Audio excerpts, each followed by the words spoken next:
Namaste. Veda Vyasa, the great detective writer, crime writer. Are you surprised? Then let's go to the Mahabharata written by Veda Vyasa millennia ago.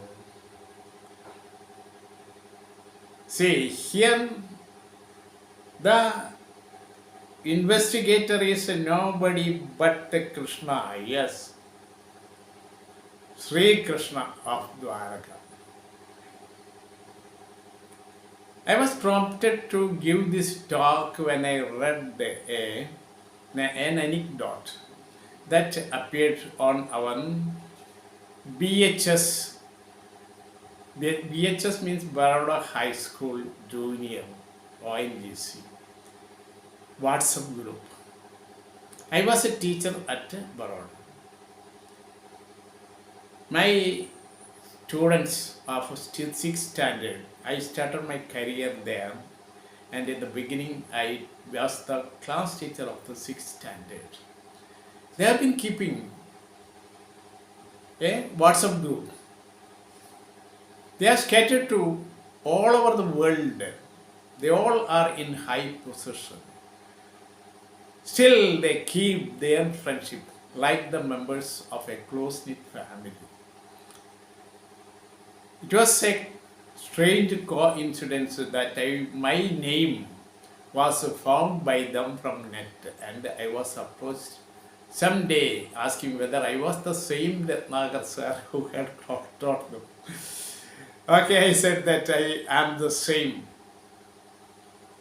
I say coincidence because the very day I had sent a message, an email to the principal of Baroda High School ONGC to know whether I had been given some money left on the provident fund or the pension owed to me was left,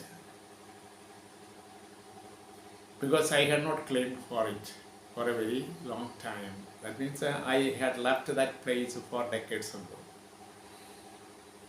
So here I read an anecdote written by one of my students, Karanjit Singh Rana. He occupies a high position in a corporate body in India. He is a singer, cricketer, and above all a philosopher, and he writes regularly on our WhatsApp group, BHS. So the anecdote was like this. A lady clambered onto a bus. She had an assortment of bags with her, and she occupied a seat, and while trying to hold them in position, the bags were hitting the fellow passenger in the next seat. But he remained there unperturbed. He didn't do anything. He was thinking something else. At that time, the lady just asked him, "Why are you not complaining?" Then he said, "Why should I complain? Why should I make my life miserable by taking these insignificant things seriously? Our travel is short. I am alighting at the next stop. Why our life is very short?" The lady was baffled. He thanked him. So we actually have to follow this. We make always a small thing a big one or a bigger one. And we make mountains out of molehills and make ourselves miserable. If we are going to stop this, then we shall be having just peace of mind. It's a thing which cannot be bought. That is to be earned, or that has to be earned. Here I was prompted to give this talk because of that one I said. Because there was a very serious allegation, nay, an accusation against Sri Krishna of Dwaraka, that he had killed a man for possessing the famous jewel called Syamantak. The Syamantakam was a gift from the sun god to Satrajit, who was a Yadava chieftain. When I talk about that, then we have to come to Dwaraga, how it happened. There was no Dwaraga before that. In fact, Krishna and Balarama lived in Mathura, but after killing Kamsa, Kamsa's father-in-law, the king of Magadha, Jarasandha, was furious. In rage, he started leading a huge army to demolish Mathura. He warned, unless and until Krishna and Balarama left Mathura, I will demolish this. In order to save the people of his beloved Mathura, Krishna and Balarama went away. They rode southwards, then westwards. And at length they reached the westernmost point of Bharat. That means the westernmost point of Gujarat. And there Krishna reclaimed an island from the sea. And there, with the help of Vishwakarma, he got a beautiful city built. It was far more beautiful than Indrapuri. So he had brought many Yadavas to Dwaraka. They all flourished there, prospered there. They lived happily in peace. At that time, the Satrajit, the Yadava chieftain, because Krishna belonged to this Yadava clan, Yadava chieftain was so greedy, so avaricious, that he went on doing penance in order to become the richest man on this planet. Finally, the sun god appeared and gave him this jewel or this precious stone called Syamantak. It was not only exceedingly bright, but it could produce a large quantity of gold every day. He was so much proud of it, he showed it to Krishna, and Krishna marveled it and said, Satyajit, will it be safe in your place? Would it be better for you to keep it in the treasury at Dwaraka? Immediately, he started thinking, Satyajit started thinking, since his child Krishna has been a thief, now he has grown to a big thief. In the childhood, he was known as Makhan Chor. Makhan means butter, Chor means thief, butter thief. He stole butter from all the houses of the gopis there. How could I trust this stone with him, this precious stone? Reading the mind of Satyajit, Krishna smiled and said, okay, Satyajit, you keep it with you. I don't want that. So one day, Satyajit's brother Prasena wanted to go on a hunting trip. He wanted to show off this jewel. So he wore it on his headgear, turban. And just all the people heard about it and they lined up the streets in order to have a glimpse of this beautiful rare jewel.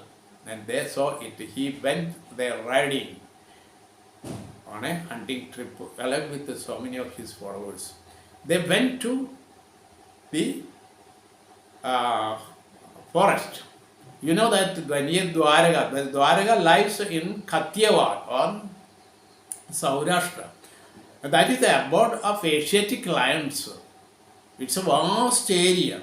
So he went on riding and he was so immersed in hunting that he didn't know that he had lost the way. When he turned back, there was nobody, no follower. He was worried. He went in search here and there, and the more he moved, the farther he became from his friends. He was lost. Others searched for him, but they had no news about him. So they spent the night thinking what to do. After the night, they started the search again, but in vain. So they went back gloomily to Dwaraka and brought the news of missing Satyajit. As soon as Satyajit, this Prasanna, Satyajit's brother, as soon as Satyajit heard this news, he said to his aides, he was not dead. He was not missing. He must have been killed by Krishna in order to possess the stone. He was a thief when he was even a child. So he must have killed, and he had marveled at it and asked me to keep it in the treasury. I didn't do it. And the news spread from mouth to mouth, and it spread like wildfire, and it reached the ears of Krishna. Krishna, being the absolute authority of Dwaraka, could dismiss as the blurring of a frustrated mind. But he didn't want to do that. He wanted to prove his innocence. So he donned the cap of a detective and started the search. The next day, along with a large number of followers, including some people from Prasanan's group, because they only knew the way, he went to the forest and made the search. After a long search, they reached a place where they saw the dead body of Prasanan. But it was amazing that it was intriguing that the body didn't have the precious stone, Syamantakam, there. Krishna, as a detective, just alighted from the horse and made a thorough study. He went here and there and searched for any clue. At last he saw the footprints, the paw marks of a lion. Then he knew that Satyajit must have been killed by the lion, and the lion must have taken the jewel. So they moved on slowly, and afterwards they came upon the dead body of a lion. But surprisingly, there was no jewel near the carcass. So it was baffling. So again he alighted from his horse and started a thorough search and found a strange footprint like that of a human monkey, a huge human monkey's footprint. Then he knew this huge monkey must have killed Satyajit's brother Prasanan and taken away the jewel. So they moved on slowly, following the footsteps. At last, it abruptly entered at the mouth of a huge cave. Krishna knew the person who had killed the lion must have taken the jewel and went inside. He asked his followers to stop there till he returned. He went inside. There was a long passage, and at the end of the passage he could see some bright light coming. He was very happy because he knew the precious stone Syamantakam was there. He stood there behind a boy who was playing with the Syamantakam. As soon as the boy thought that there was someone near him, he looked back and saw a dark figure standing there and screamed. Hearing the scream, a huge monkey man came out. He was completely shaggy, full of hair. And he looked fiercely at the man who was standing there. He had some difficulty in seeing because he was too old. He was the contemporary of Sri Ram. And his name was Jambavan. He had helped Sri Ram to construct a bridge from Bharat to Sri Lanka. Then afterwards he was spending his time there in this. So he lived in Treta Yuga, and now this is Dwapara Yuga, and he is so old. So when he saw this dark figure, he hit at the figure. And Krishna blocked the blow. Then he went on hitting, and Krishna went on blocking. And Krishna knew that there was no other way except to fight the monkey and subdue him. So the fight went on for 28 days. Meanwhile, those people who had been waiting there thought that Krishna must have been killed inside, and they were afraid to go there. If Krishna was killed, then that could finish all of them. So they went back very sadly towards their place, Dwaraka.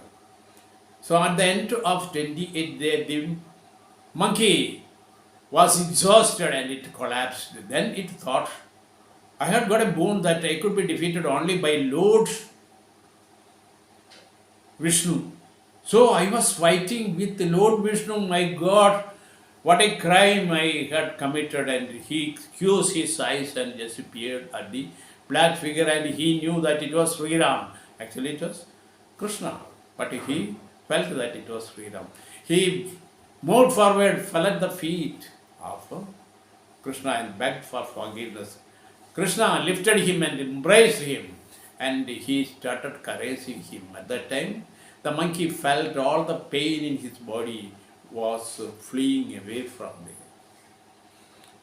Then he said, it was the cause and our meeting is the effect. The jewel was the cause and the effect, cause and effect. The jewel was the cause and our meeting is the effect. What you did is right thing. And he asked for some moment, and he was in great remorse. He went in and came back with a beautiful girl and introduced her to him and said that this is my daughter Jambavati.